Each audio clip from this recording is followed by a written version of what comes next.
Magandang umaga! Ako po si Riona Siescat, ikatlong baitang. Ako ang inyong munting kwentista. Ang aking kwento ay may pamagat ng Mahal Kita, Inay!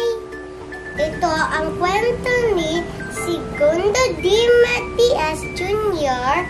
at guhid ni Gani Mudueno. Mula sa Lampara Books, ang bida dito ay si Teresa at yung kanyang inay. Tara, pakinggan niyo ako. Huwag kang malikot, baka mahulog ka. Hindi ka ba naulanan? Ang likod mo, baka basa. Huwag mong kalilimutang maglagay ng sapin, ha? Ang mga ito ang lagi ko naririnig mula kay inay noon pa. Patiwari ko, marami siyang sinasabi na halos pare-pareho lang naman. Sabi ni inay, nang panganak niya ako, natakot siya pagkakita niya sa akin. Napakaliit ko raw.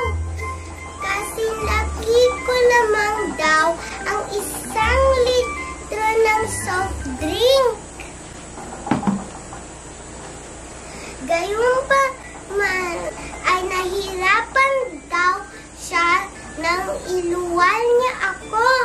Ako ang panganay. Sina Melinda at Kokoy ang sumusunod sa akin. Sa umaga, nauna si inay sa paggising para magluto sa almusal at ng baon namin ni tatay. Bago ako umalis, patungo sa aming paaralan, huhugot ng perang baon si inay sa bulsa ng kanyang duster. Mag-ingat ka, Teresa! Dahan-dahan sa pagdawid sa kalsada. Pag-uwi ko galing eskwelahan, nakasulubong na sa akin si inay. Kamusta ka na? Hindi ka ba nahihirapan sa mga leksyon ninyo? Marami siyang matanong paulit-ulit. Ilang sandali lamang pagkatapos kong magbihis ng pambahay, makikipaglaro na ako sa aking dalawang kapatid na si Melinda at Kokoy. Teresa, ikaw na ang nakakatanda. Huwag mo pabayaan ang mga kapatid mo. Pero sa tuwing magkakasakit, ang kahit na sino sa aming magkakapatid, ihinto si inay sa lahat ng kanyang gawain. Hindi kami iiwan ni inay. Minsan, isinasama niya ako sa pinakamalapit na bangko at doon niyang inilagay ang ibang pera.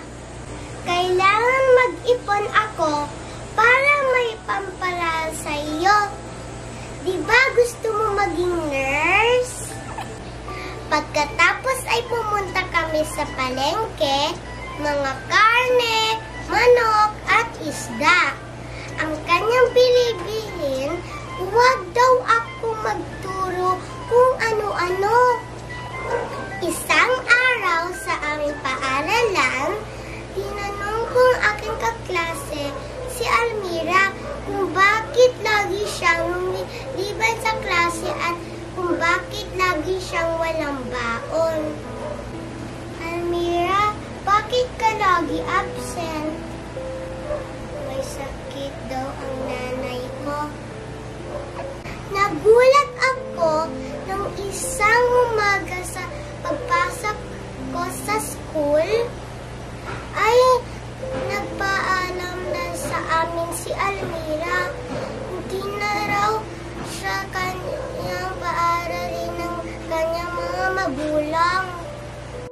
Naisip ko bigla si inay. Pag-uwi ko sa bahay, ay sumalubong ako agad kay inay. Umiti siya at huminto sa pagpakain sa aming mga itik. Kamusta ka, anak? Hindi ka ba pinagalitan ng teacher mo? Nagkasya ba ang baon mo? Hindi ko na pinatapos ang sinasabi ni inay. Niyakap ko ang kanyang dalawang hita ng mahigpit. Lumulong ako.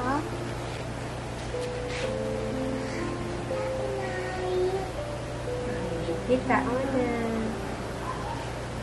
Sa ilang saglit, lamang na pagsambit niyon, alam kong lubos na kaligayahan ang nadama si inay.